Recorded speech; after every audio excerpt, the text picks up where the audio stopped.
Good afternoon, and thank you for joining us today.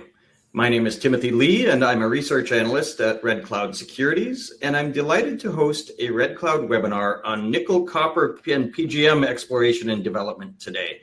We will hear from Terry Lynch, CEO of Power Nickel Incorporated. During today's webinar, he will provide an overview and outlook, and then we will take questions. You can type your questions into the chat box at any time, and we will get to as many as we can. Before we kick things off, first we need to discuss some fine print. During this Power Nickel webinar, forward-looking statements may be made. I would direct listeners to the company's forward-looking statements disclosure outlined on page 2 of the Power Nickel corporate presentation, and that can be found on the company's website, powernickel.com. For Red Cloud Securities, Inc., I would highlight that this webinar is for information purposes only. It should not be considered a solicitation or recommendation to buy or sell securities. We note that this call does not consider the particular situation or needs of individual investors. Participants should rely on their own investigation and seek their own professional advice before investing. Please see our most recent research located on the Red Cloud website for specific disclosures pertaining to Power Nickel. So we have Power Nickel presenting today. The company is primarily focused on its NISC, nickel, copper, PGM plus gold and silver project in the Tier 1 mining jurisdiction of Quebec, where they have a nickel resource as well as an exciting new copper and precious metals discovery. As well, they have brought in some high-profile supporting shareholders backing the company. With that, I now turn it over to Terry to update our audience on the company. Thanks for having us. Great to be here. It's a great time to get back and tell people the story. And it's been a summer of doldrums in the mining market. And I think it's going to be an exciting fall. Lots to look forward to. And, we're looking forward to, bringing everyone up to speed with what we've been doing. So without further ado, I'll walk you through the pitch deck, so to speak. And then as you have questions, obviously just enter them in the chat and we'll hopefully get to a bunch of them after the end of the presentation. So obviously today we're going to talk to you about our breakthrough polymetallic discovery at NISC. And, we're not going to, as Tim said, tell you anything we don't believe is true, but, it's in any investment decisions, you got to do your own due diligence. So we encourage you to do that. Let's talk about, we got sort of these top 5 reasons why we think you should invest in Power Nickel now. And I think the number one reason is that there's some, we've had transformative exploration results of really a high-grade polymetallic discovery, and there's multiple near-term catalysts, okay? I find, when I'm looking at investing, I always want to know, hey, what you've done is good, but what's coming, what's going to be the next, big punch that's going to make things go. And I think we've got several of those, and that's really important. We'll get into those. We're fully cashed up. Tim alluded to it. We just raised $20 million with, among others, was led by Robert Friedland.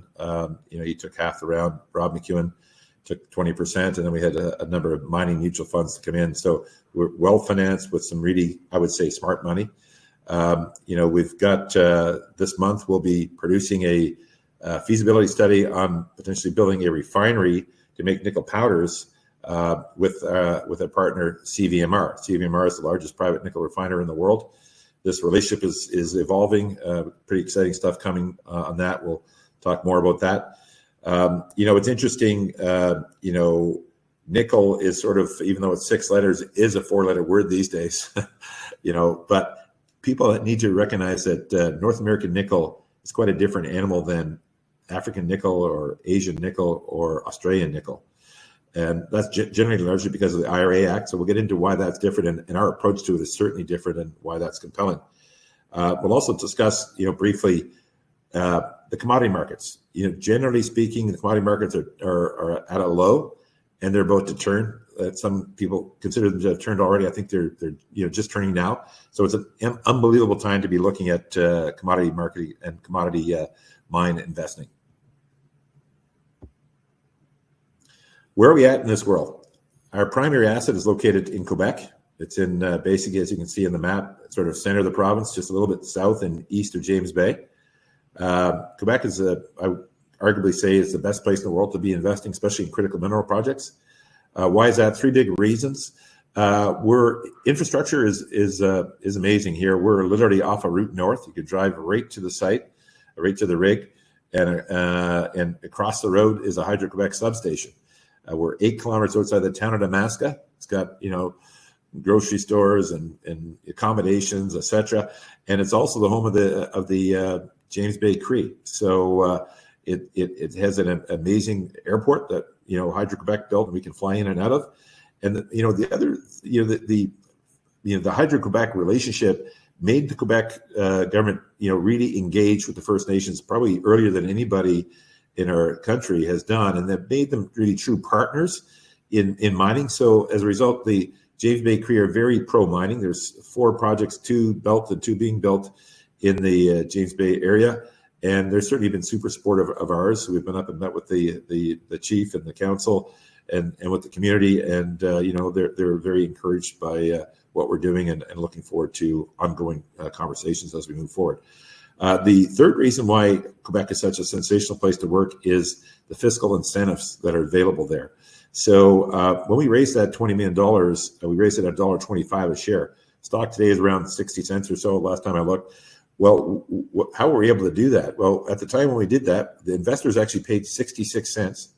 So Mr. Friedland and Mr. McEwen and the others paid 66 cents, yet we were able to get $1.25 in to actually work with. That's like a 1.9 multiple. We've got multiples of 2 and even 3 over the last 12 months. So that's because of the availability of exploration tax credits and deductions and using some innovative tax planning that's not that difficult to do. And there's many integrated financial opportunities to do that in Quebec. So we're able to raise money and get that leverage. That means a lot less dilution for our shareholders. On the exploration side, on the development side, it's going to get just the same. So you get a 30% tax credit to build the mine from the feds, and then 25% for the province. So literally half of your capex is going to get paid for by the government. That's pretty much the equity you need to get these things going. So if you have a bankable feasibility study, I think you're going to be good to go. So that makes Quebec literally the best place in the world to do business. So let's talk about the exploration. So we started off in the bottom left-hand corner, and that's what we call Nisk Main. We had acquired it from Critical Elements. We acquired 80% of the project, and they own 20. We started drilling on this about 3 years ago. Had 1.5%, about 3.1 million tons of historic resource. We posted a 43-101 last January, and 7.1 million tons. We've obviously done more work since then, so it's probably north of that number now. In looking for more nickel sulfides, we noted that our ore body was associated with ultramafic rock. So we're looking for more ultramafic rock expressions. We noted that in our northeast corner in the quadrant there, about 5.5 kilometers away, there was a nice ultramafic expression at surface, and it was associated with an old EM anomaly. My very smart exploration team suggested that would be a good thing to do, and so we did. We drilled it. And drilled it a year ago, last April, and this was our discovery hole, about 8 meters of almost, effectively 1 ounce PGNs, so platinum group elements. So that was fantastic. Wasn't what we were expecting, but it was super exciting. The challenge was, it was a winter target, so it was a bit marshy. So we drilled it that winter, but we couldn't get back in again until the following January. So that meant it was, we started to do some other things. But when we got back in, wow, things got exciting, and we started to hit. We basically drilled 16 holes, 15 of the 16 hit, and some of them were sensational. You have several holes here, 5 or so at least, more than 10 meters or 10% copper equivalent, some over 20%. These are numbers that just were unheard of.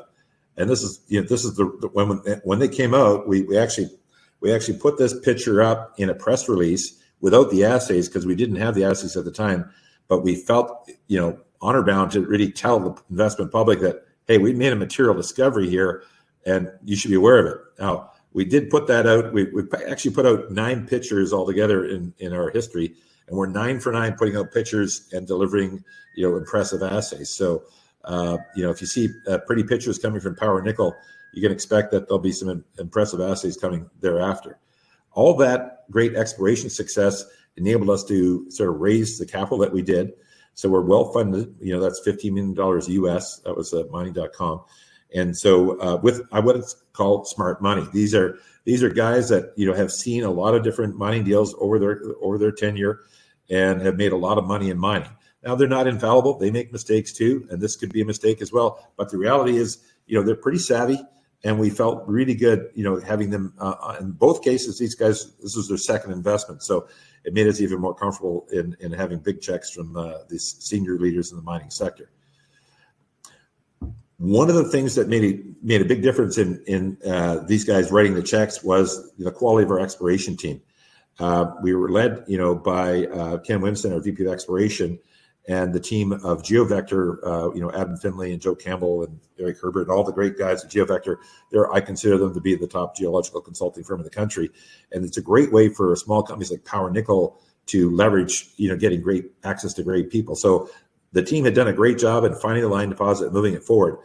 Along the path, I became aware of Dr. Steve Beresford. Interesting story how that happened. My son, who's a CFA, and he's in Mintwits on Twitter or X, I guess, and he's a really great analyst. He came across some stuff that I didn't see. He sent me a video of Steve talking about finding the next great polymetallic discovery, and he said, "Dad, you should reach out to this guy because he's talking about NIST, but he doesn't know it." So I watched the video and I thought, he's right. He is talking about NIST. So I did reach out through LinkedIn of all things, and luckily Steve got back to me and he said, "Hey, you might be onto something." And we started chatting and.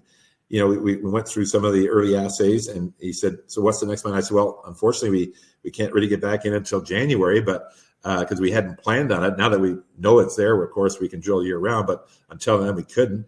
So we basically, kept in touch, and then in January we started to, reel off the hits, and we, flashed up all those pictures of the great discovery of the chalcopyrite that was quite visible, and then started to produce the assays. We had a technical call with Steve and went through it, and he says, "Yep, you've got one." So we ended up, hiring him first as a technical advisor, and he came over and he spent about a week at the property. Now, his background basically was Western Mining, which is, the Aussie version of Inco, really. And eventually it became BHP, or got taken over by BHP and merged into it. And Steve went on to be chief geo at First Quantum, and then at MMG, and then at IGO. So, he's probably spent more money on exploring for polymetallics than any man out there. Is he the top polymetallic scientist in the world? He's certainly in that conversation, we think. And as a result, he has a certain approach to polymetallic discovery and a certain outlook on it. And that he was able to bring to the team.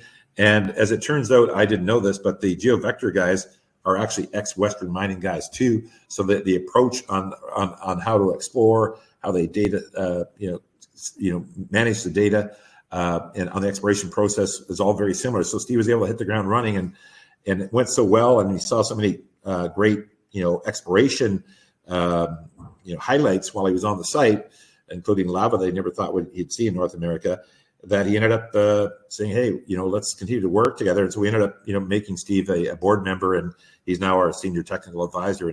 And we're now embarked on about a $10 million program to, go to this next stage of exploration at NIST. And it's sort of based around some of Steve's fundamental principles. He thinks, this is an orthomagmatic nickel copper PGE deposit. He called the PGEs almost noble metals because it's not just platinum and the palladium and the elements associated with that, but also gold and copper. And his view is, in our project, most likely we're going to have almost a third of revenue driven by nickel, by copper, and by the noble group elements. And these are examples of various, polymetallic deposits around the world. And polymetallic deposits basically just means that the principal metal, in our case, nickel, is not the dominant metal from a revenue perspective. The other metals produce more revenue. So it's not a credit scenario. These other revenues are like copper, maybe could be equivalent. The noble metals could be equivalent. So they produce a number of different mineral pay schemes. So when I was trying to explain the discovery to Steve, and I was struggling for an analogy, I said it's not like Voisey Bay because you got the precious metals, and I said it's not like this gold deposit in Quebec because it's got the base metals and high grade. And he said no. He says I get what it's like. I said what's that? He says, well, it's like Norilsk. And of course I'm like, wow, that's crazy, because Norilsk is literally the world's biggest, most valuable mine. It's the only $1 trillion mine in value project in the world, in the history of the world. And he said, look, I'm not saying you're the next Norilsk, but he said, if you were to find one, it would start like this. And that's obviously super encouraging. And that's what he's looking for. He believes that many of these polymetallic deposits have been not well explored. And he has an approach, and we're following that approach right now. So this is an example of why they're so, fantastic as a deposit. You can see this is on the nickel pricing. The cost of nickel for Norilsk is around $250.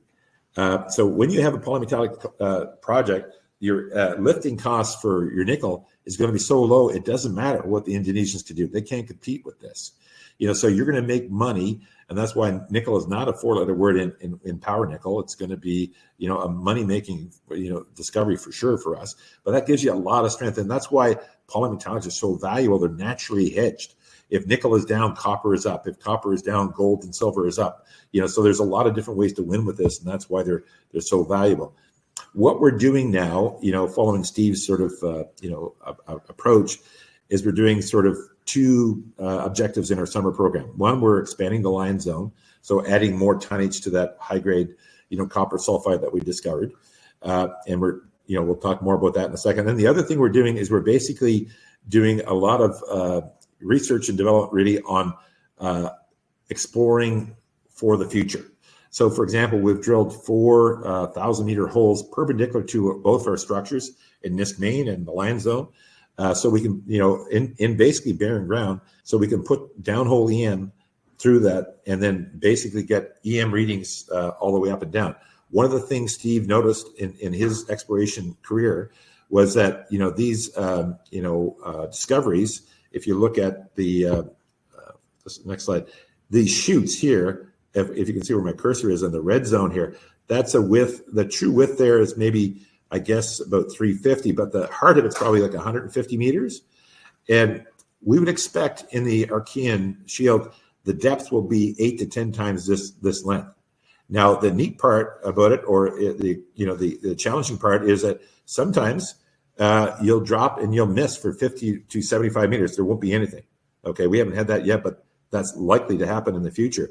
Steve says the way to sort of, in his experience, the best way to sort of be able to get your full extension of these super rich, super valuable zones, chutes, is to use the downhole EM to make sure you vector in on the extensions of the line zone and find the next line zones. So his belief is that if you look at this is the Nisk Main, this is our posted 43101 resource, and this is the line zone up here. This 5.5 kilometers that's open ground sort of in between, he believes there's two possible explanations here. Most likely, this nickel body is connected to line zone, subsurface, and we ultimately have to put that together. Second most likely scenario is that there's another nickel sulfide body underneath here that's caused the line zone to happen. Generally, what happens, polymetallics are super rare, but when you find them, the chutes, these high-grade chutes that you've got are quite common. And you'll find chutes that'll be more copper-centric, like the one we're in right now, but other ones will be more precious metal-centric, others will be more zinc-centric, and others will be PGEs. So he says those are the cherries, effectively on top of the sundae. And underneath that, going down deeper, is the nickel sulfide, which sort of acts as the oven for this enterprise. And that what's happened is some sort of hydrothermal action has come along and came up to the surface and basically was geysering the copper sulfides with all the rich minerals in it until it just ran out of energy, and it was trapped in between these two plates, which our geophysics was able to see, and that's why he had such high-grade zones. And he says that happens, in the polymetallic world all the time. So the trick is to find these super rich zones to lead you to the very big, prize underneath, which he thinks will be sort of 3 parts nickel to 1 part copper, but big tonnage, multiple millions of tons. So that's the exciting part about, the exploration that we're sort of ongoing with right now. And, what does that mean to us as investors? Well, as investors, and I think this was, probably, I think it's probably around 130 million right now, 125, because the market's come off a little bit.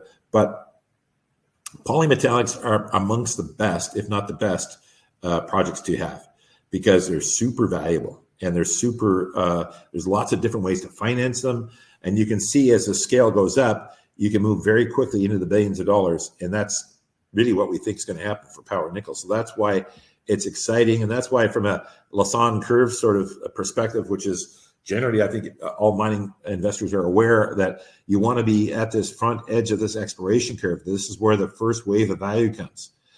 So we think we're down here, and this is happening now as we speak. So it's exciting times to be here on the exploration side. But the other thing to talk about at Power Nickel is there's multiple ways to win here. So we're going to charging forward with ample capital and ample thought leadership on the exploration side. We're going to be delivering an exploration update next Tuesday before Beaver Creek.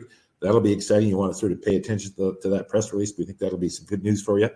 But in addition to that, we've talked, Tim sort of alluded to it a little bit about CVMR and our work with CVMR. So who is CVMR? They're probably the largest private nickel refiner in the world. They've got 18 plants around the world, 4,000 employees. They used to have 40. They had to sell their Russian and Chinese division because their largest client is U.S. DOD.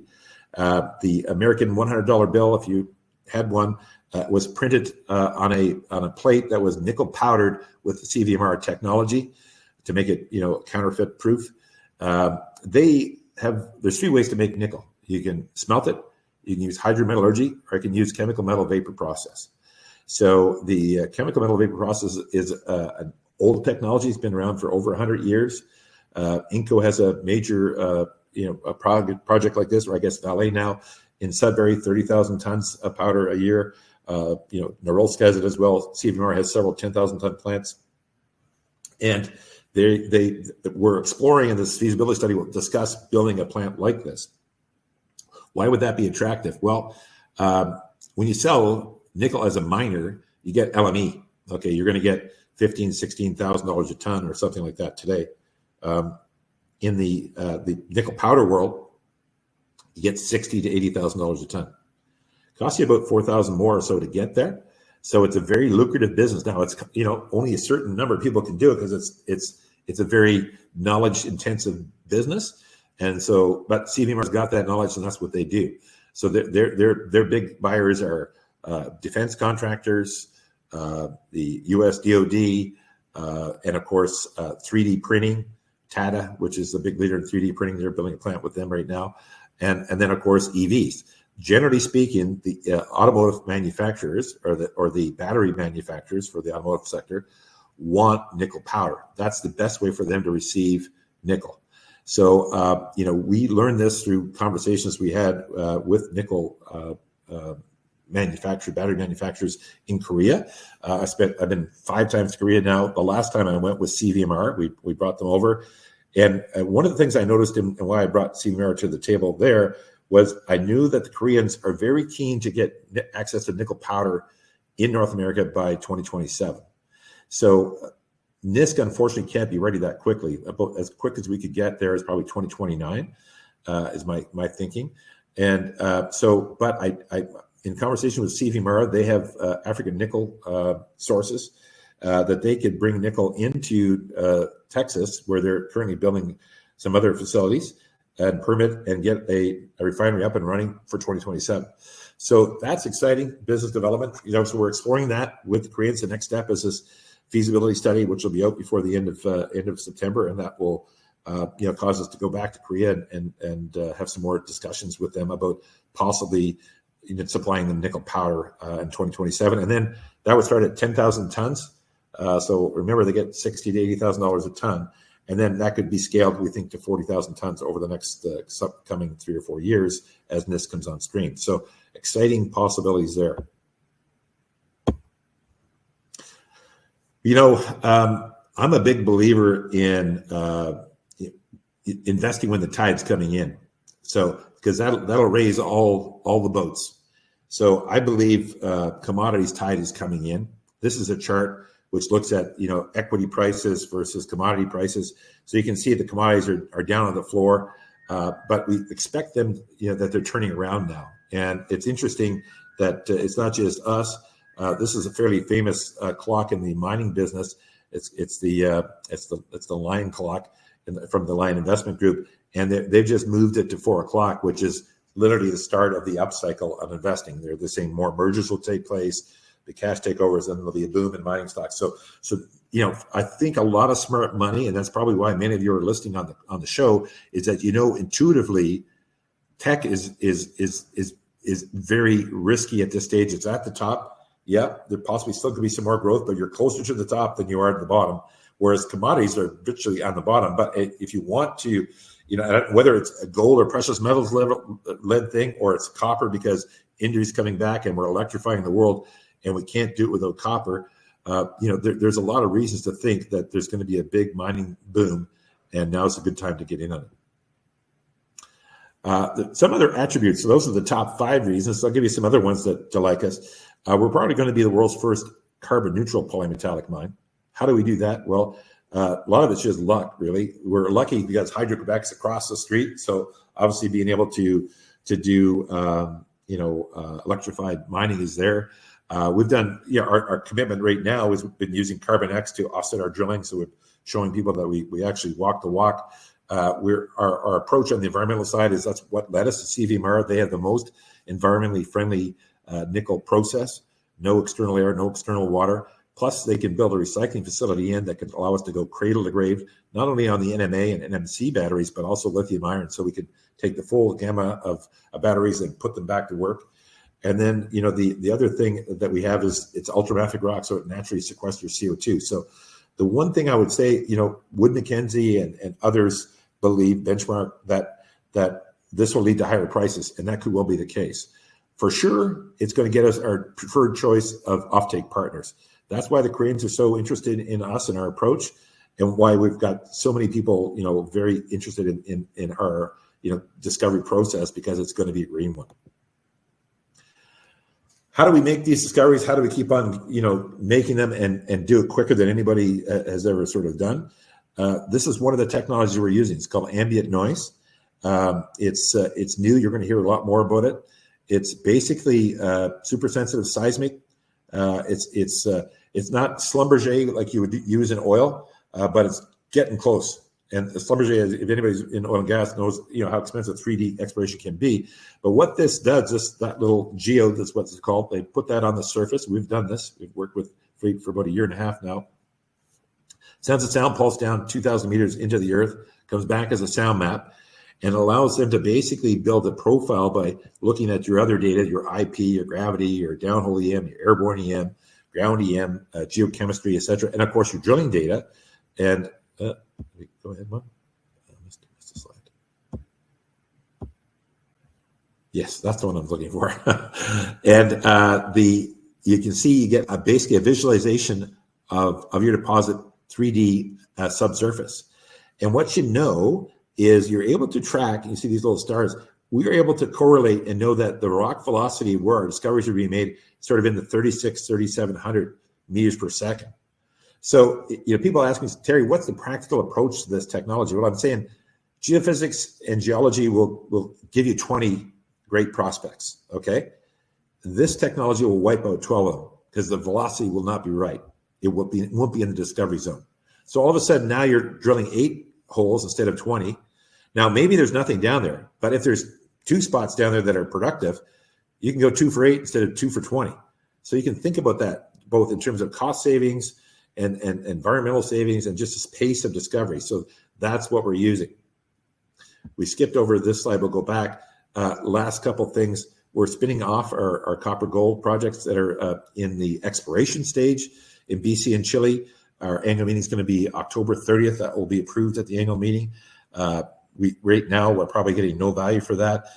It's also probably going to be troublesome for our short brethren that are out there shorting our stock on a daily basis. Spinning this out into a private company will probably create some problems for them. That'll be a plus. So that'll happen at the end of October, and the final plan arrangement will be done by court approval in early November. Let's talk a bit about the team. Generally speaking, it's very lean. Peter's our chairman, retired corporate lawyer, been a very great advisor. Greg runs Silver Storm, I think, is the company, and it was ex-MD at Haywood.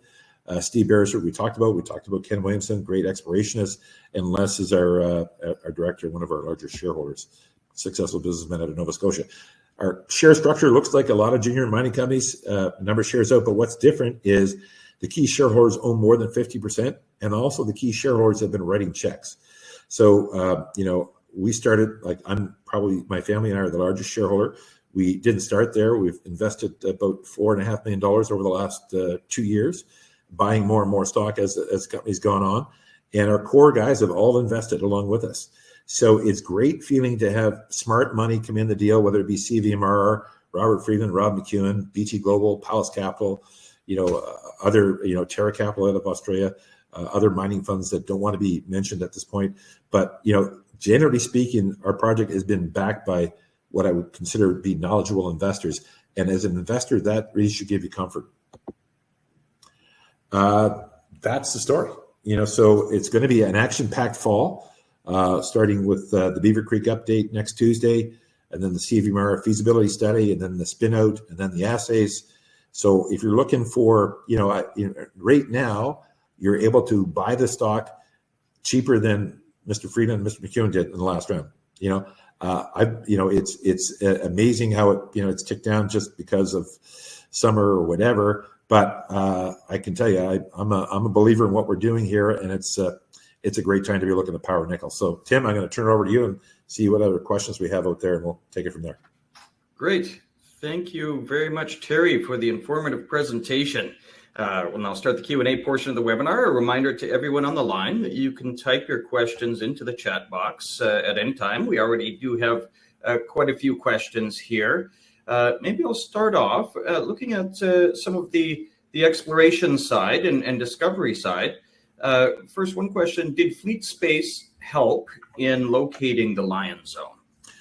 No, we like fleet for a lot of things, and they'll and we can give them credit for a lot of stuff. But the Lion Zone was Eric Herbert, basically at GeoVector. He had done some research, dug up an old EM anomaly. They had identified an ultramafic expression at surface, and he said, to Ken and I and to Adam that he felt that would be a good place to take a shot, and we did. So that's just great. Geologists doing great geological things. Great. And another question here, kind of related, at least we talked about the geophysics here a little bit, but how big is the strongly conductive EM target associated with the Lion Zone? Can you give us dimensions of that? That's a new one for me. I haven't heard that question before, so I can't give you those dimensions. What really helped us on the Lion Zone was fleet. We had done the ambient noise tomography, the ANT, that's what we call it, with those geodes over the Lion Zone. And so we very clearly could see the structural plates. So we knew that those were the control, and that that the ore body was between the plates. So that's why we were able to reel off like 16 holes in like 4 months, because we knew we entered the zone, and once we exited the zone, we knew, okay, we're done. Next hole. So that's what we really did, was just fan drilling, following that up. There's 2 other EM anomalies up there, and we're actually going to be drilling those next. We haven't drilled them yet, but we're continuing, to successfully move the Lion Zone further west right now. But the plan is that's the next thing on the horizon. Great.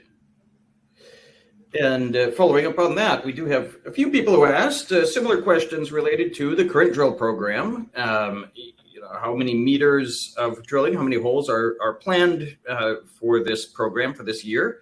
And how much have you done so far? How's the progress going? So I think the target was to drill 8,000 meters this summer, and I think that'll probably be close to being achieved. As I said, some of those targets were research orientated, to basically advance our winter program, which will take place starting October 15th or so. There's 2 seasons in NISC where we can't drill, Moose Break and Goose Break. So we're about to head into Moose Break here at September 15th or so, and then that'll lock us out until October 15th. For drilling. continue to do lots of thought work and whatnot and get ready for the season afterwards. And then we'll go from October 15th till basically end of April. And we'll expect in that season to probably drill at least another 30,000 meters. So a lot of action, and may even step that up. So right now we got 2 rigs rolling on the property, and the idea is we're with this current stage of drilling, we're identifying the projects in the target locations. So possibly we could I could easily see us getting another couple rigs out there, in the winter season. So it's going to be busy. Great.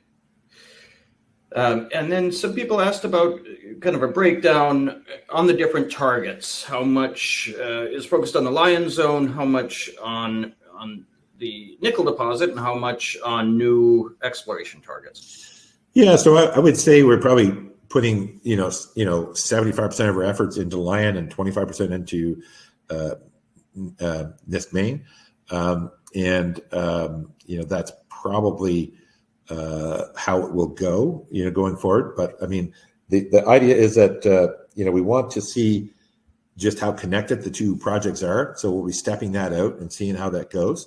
With the Lion Zone, with these shoots, they're super rich, high grade shoots.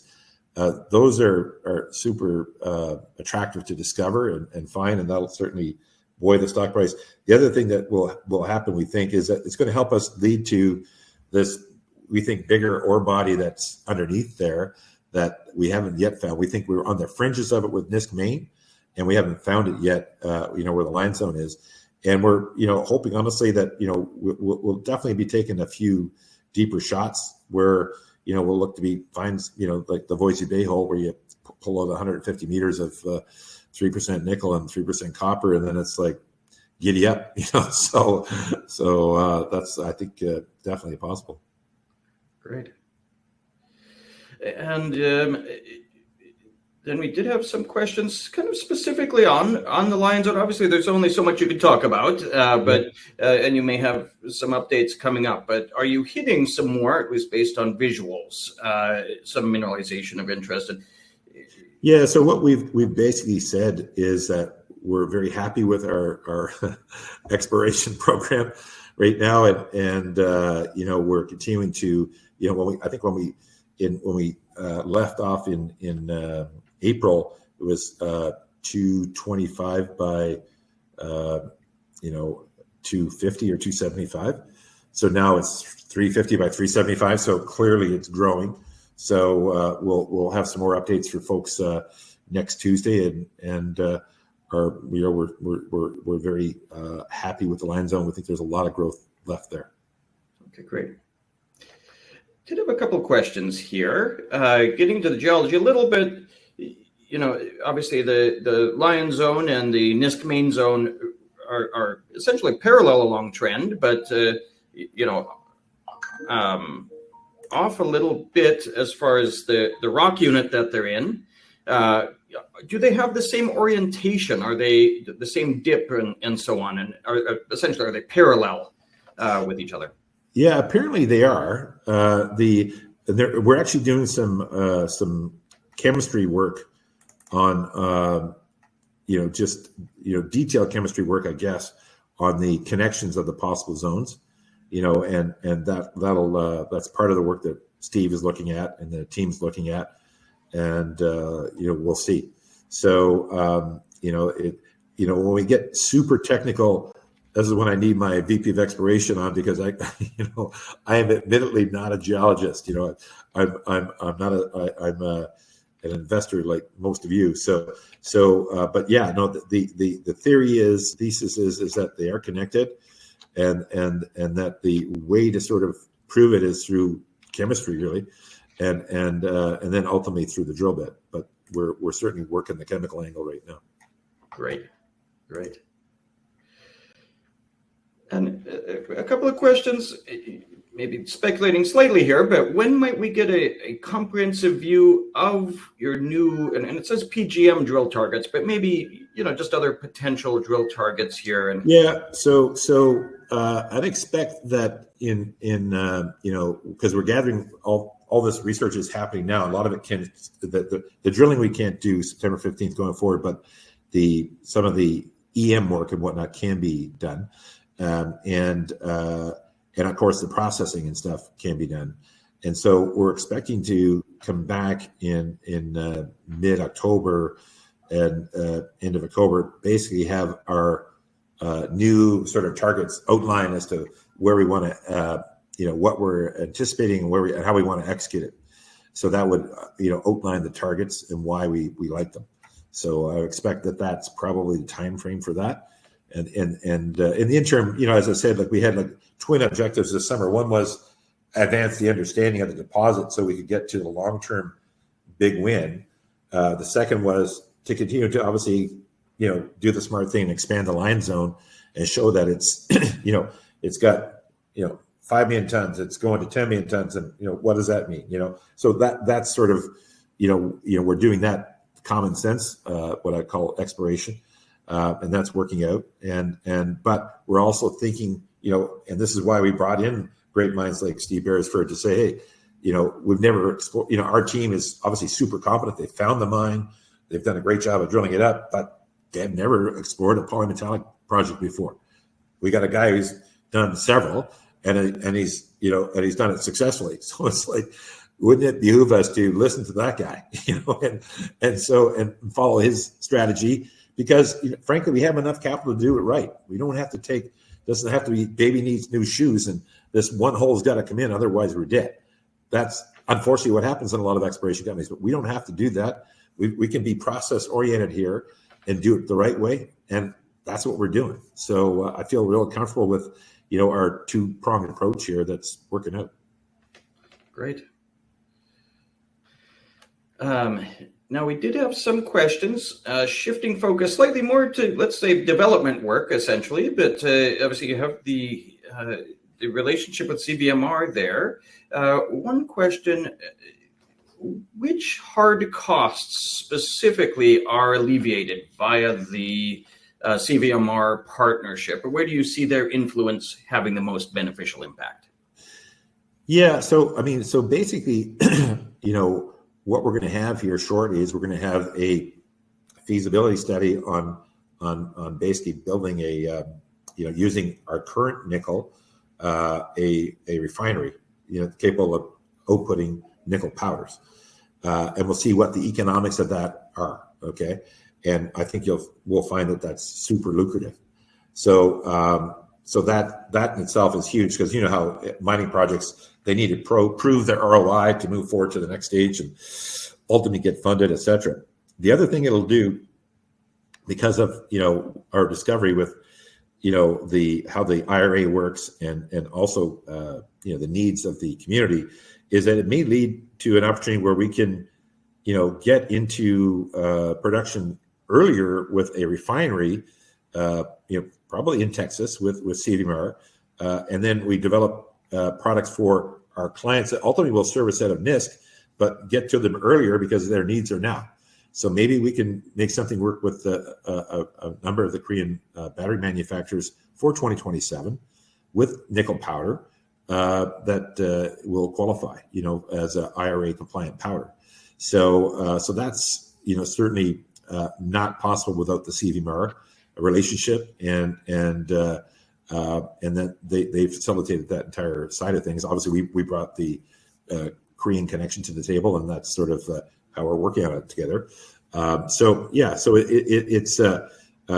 it'll do two things for us. It'll show how economic the mine could be just from a nickel sulfide protection. So this is without line zone, and then ultimately it opens up some business development opportunities for us to get into cash flow and capital, in our bank sooner than what we otherwise might be able to expect.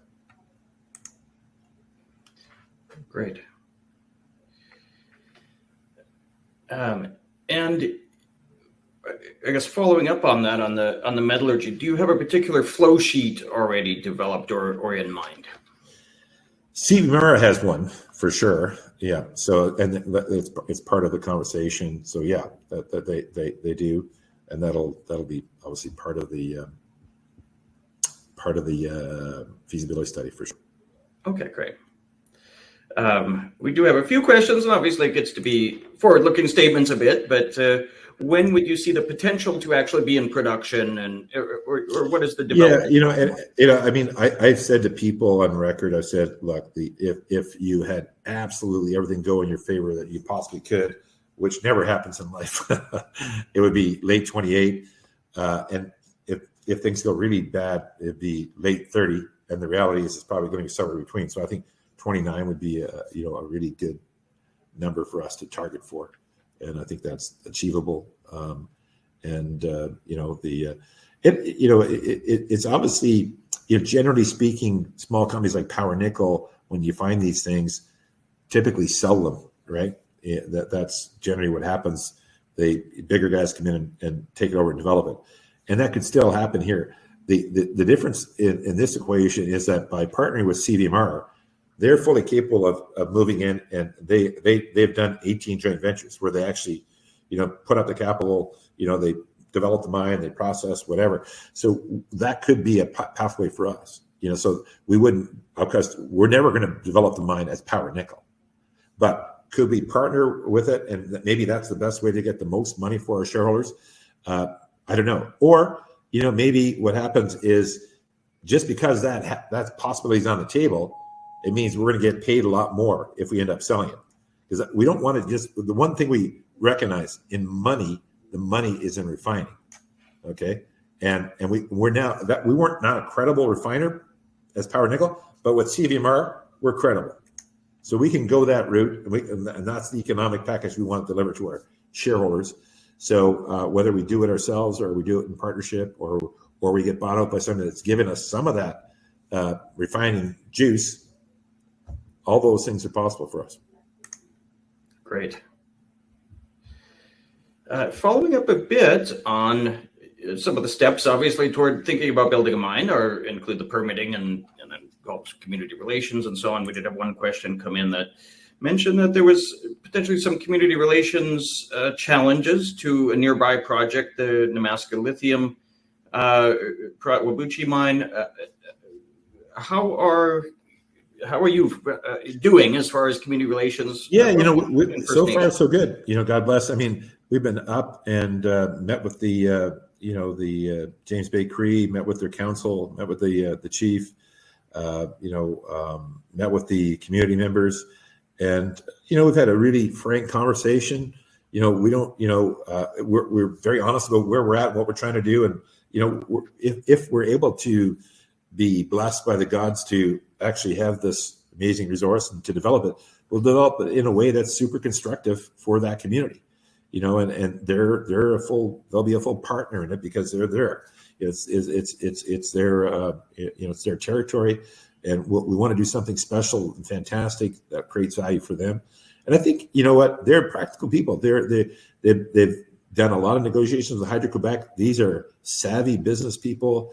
They understand, trade-offs and the pluses and minuses, and they know what they need to do to protect their community and its interests. And I think we can have a very productive relationship with them, and not anticipating anything other than normal course business negotiations that one would have.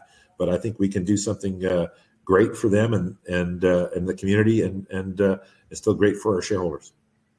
Great.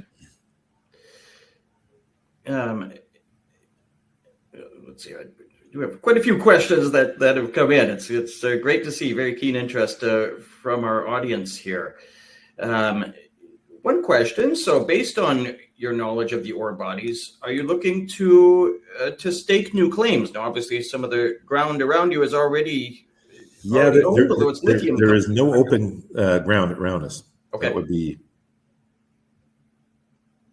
Yeah. So there's your answer. Yep.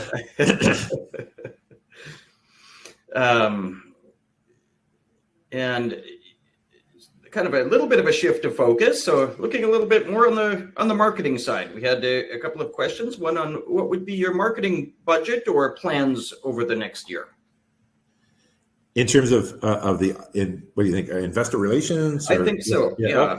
I mean, we've been, pretty progressive investor in investor relations because we believe we have to combat the otherwise structural problems in the market, in terms of how they manipulate the stocks, their robot trading and all this horse shit, I call it.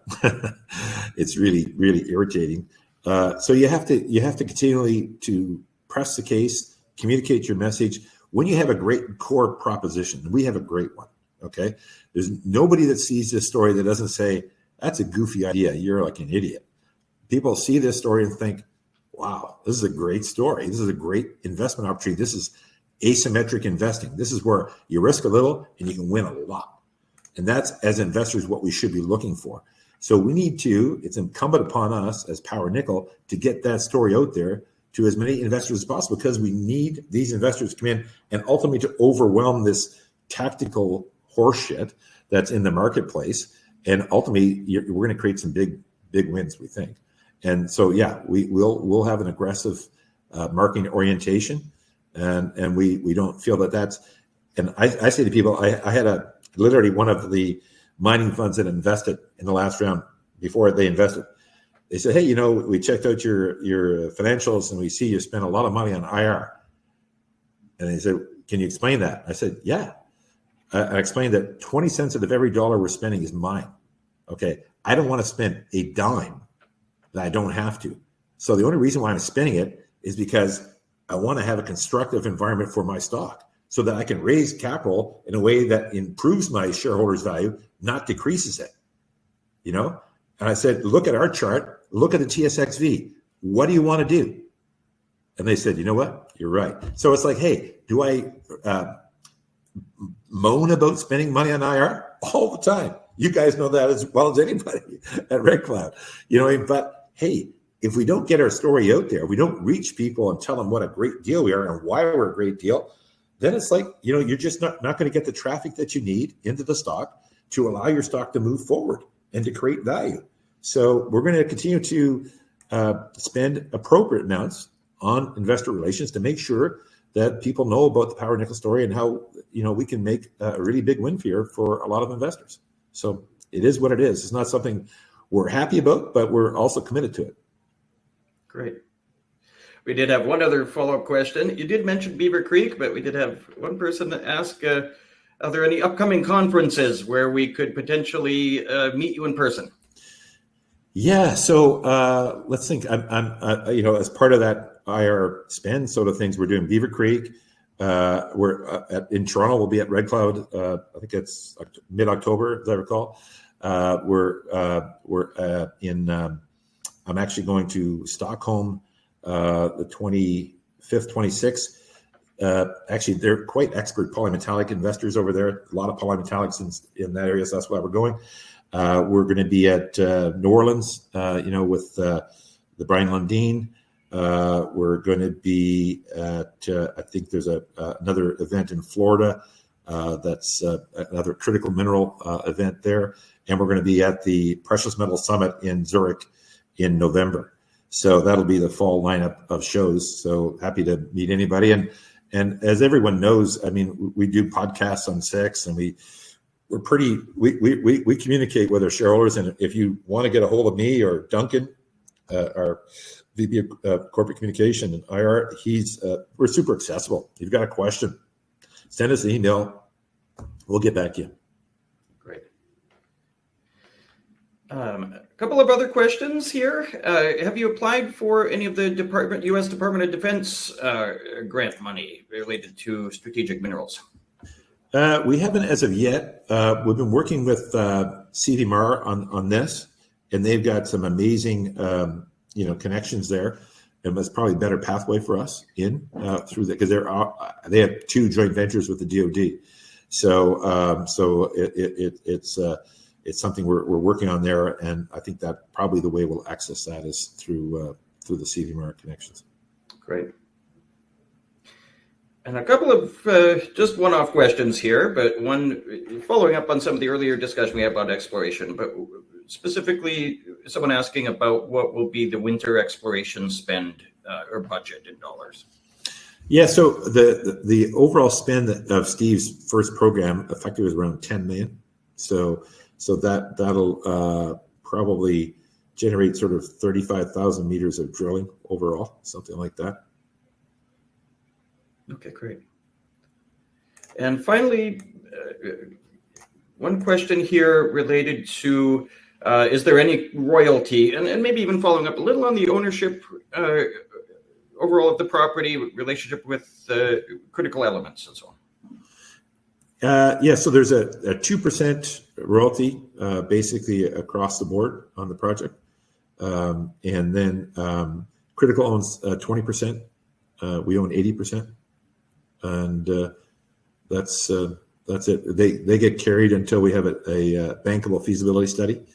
And that's when they would come in. They've been a really great partner. We've got a ton of respect for Critical Elements. It's in my mind, a super undervalued, lithium play that's getting punished for deals that are not nearly as advanced as they are, and it's like the lithium tide went out and all boats sank, but there's actually some great and viable lithium deals in there, and I think Critical is one of them. But it's just unfortunate what's happened, with their obviously, and again, you're at this time of year where the tax laws sale, it's just a dark time. But I'm a big believer in Critical. I think they've done a great job there, and they just hamstrung by some unfortunate timing, and it'll have its day, is my guess. Okay, great. And one follow-up, kind of related. We had talked about not much opportunity to stake ground around because it's held, but obviously some of that ground is owned by Critical Elements. They're a neighbor there. Does it appear that mineralization, might have the potential to extend onto their ground? And if so, is there a further kind of agreement that could be made, or where? You know what I mean? Critical, we're not even close to that area. We're 2 or 3 kilometers away from it at this point. Is it possible? In these polymetallics, it's possible. So that's possible.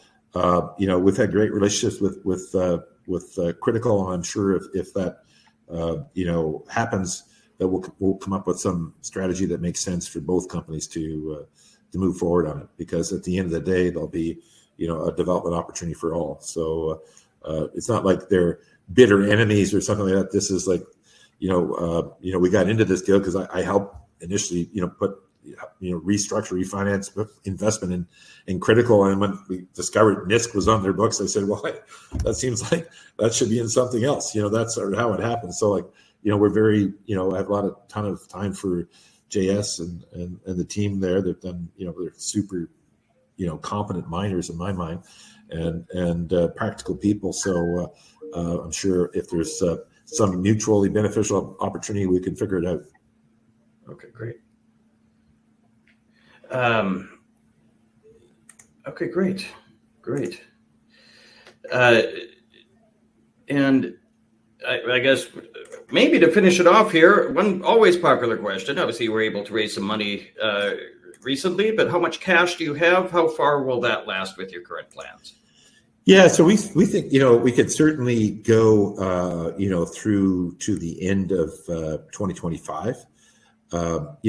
As always in mining, you never want to wait until you've got your last copper. We're not obviously looking at financing right now, but we'll probably we'll do a shelf prospectus and have that in place so that we can in the future tap into the markets as is appropriate. We expect some big developments in our stock over the coming number of months based upon things that we've done in the ground.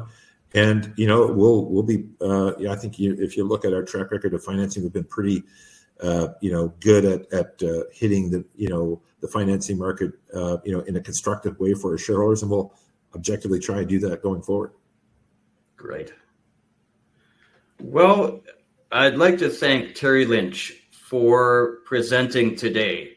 And thank you, everyone on the line, for tuning in and for your questions. A very lively audience today. Lots of good questions coming in. Just a reminder that Red Cloud Securities will be back tomorrow afternoon when our webinar series continues with Next Gold Mining Corp presenting Thursday, September 5th at 2 p.m. Eastern Time. Have a great rest of your day and happy investing.